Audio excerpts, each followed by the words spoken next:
wanted to give you a quick opinion regarding the Galaxy Fold C4 5G, which is the newest telephone available from Samsung, as you can see here. And I've had this phone now for about 4.5 months, and just wanted to give you some quick impressions on the things that I think I like and the things that I think I don't like, just in case you're interested in purchasing this phone.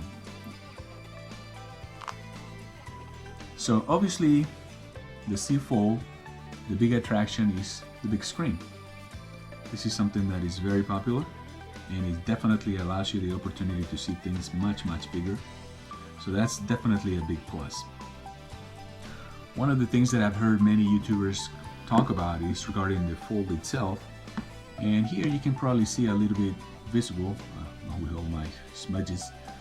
But when you have the phone on, it really is not visible at all, and it has not presented any issues whatsoever for me. So this particular issue regarding the Fold crease just hasn't been an issue. Another thing that I like about the phone is the fact that you can fold it and it becomes a bit smaller. So that's a plus for me. It is a bit heavier, but I do like carrying the phone that's just a little more subtle as compared to the normal S22 per se. So the screen. But at the same time, this is one of the things that I found to be a major drawback. Because when you close the screen, then the stuff that you see on the screen is smaller, and when you're trying to type or text a message or something, everything is smaller. So that's a big drawback. But why would you say that? Well, because not in all places for me it's appropriate for me to open this big phone for everyone to see, and that sometimes makes me a little uncomfortable, and it's such an attention grabber that I think in some cases just having the screen like this is just not a good option for any phone user. Probably one thing that I found that I dislike. The phone itself is very good. No issues with it at all. I've been very fortunate with that. An issue that has bothered me is the one regarding what kind of bracket or what kind of phone holder can you find for your vehicle. So you can use a normal one like this, but it must be used without the protection that sometimes you can find from a case like this one. I just took that portion off, and it's very difficult for the phone to actually stay on the hole. So that's something that could be a little drawback if you're interested in this type of phone. And then finding that phone holder that holds the phone like this in the tablet mode is also a little bit difficult to find and quite expensive. You will not find a $10-15 phone holder that holds the phone in this position. It's probably going to be a $40 one. So that's something that you need to think about. When you position the phone on the vehicle, sometimes it's very difficult to manage the phone itself.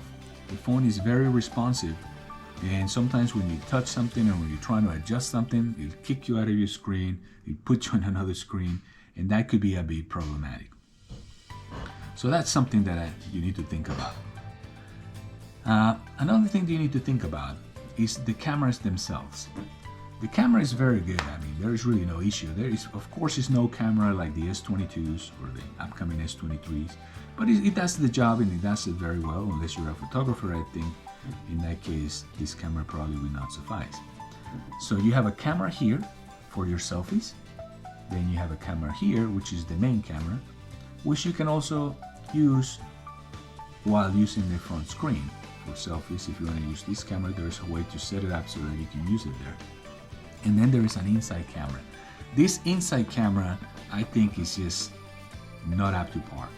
Unfortunately, I've tried it in many different ways, and it's very grainy. You can definitely see. So the inside camera, I just don't think is very good. In some cases, you are accustomed to use this camera if you were to put it on selfie mode and quickly take a picture. But the camera resolution is just not the same as if you close the camera and you take a picture with this camera.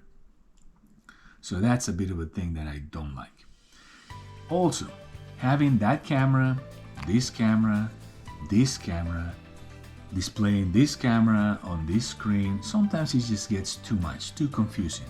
If I want to take a quick picture, I just want to go take a quick picture. I don't want to have to think through this process of, okay, should I close it?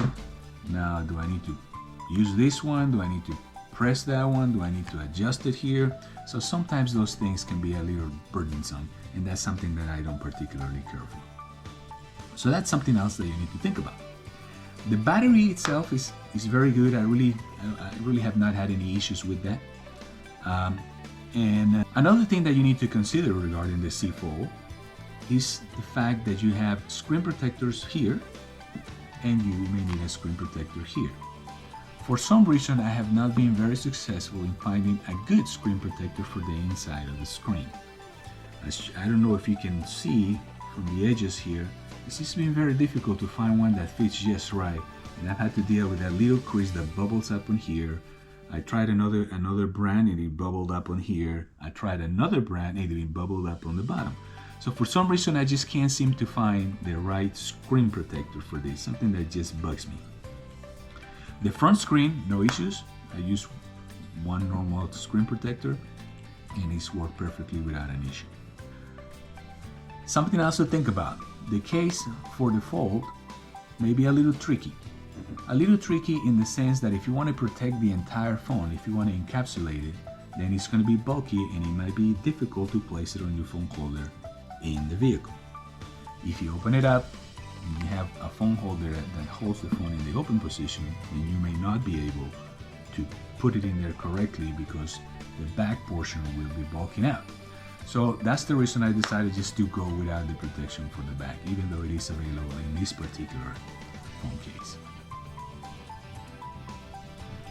And then probably the final thing that I leave you with today is the fact that in here you can have all your apps displayed in a certain form. So you can set up your apps in any position you want, thinking that those apps will be in the same position when you close the phone. Well, that's not going to happen. I have not been able to get it, and I'm sure there is a way. It could just very well be that I just don't know how to have the same apps displayed in the same fashion that I have them on my inner screen on my outer screen. So that is something again that you need to think about. So there you have it, just my impressions of the Galaxy Fold Z4 5G from Samsung regarding the things that I think you should think about before purchasing the phone. But I do leave you with one final thought. The screen on the front is absolutely amazing, and once you have it on and seeing videos or seeing things, just the normal app stuff, it definitely makes a big difference. So I definitely would recommend it for that reason. So those are my insights on the things that I like about the Z Fold. It's absolutely an amazing phone, and the big screen is a plus. So there you have it. I hope it helped you out in making your decision. Thanks for watching this video. Don't forget to give it a thumbs up, and I'll see you on the next review. Take care, guys.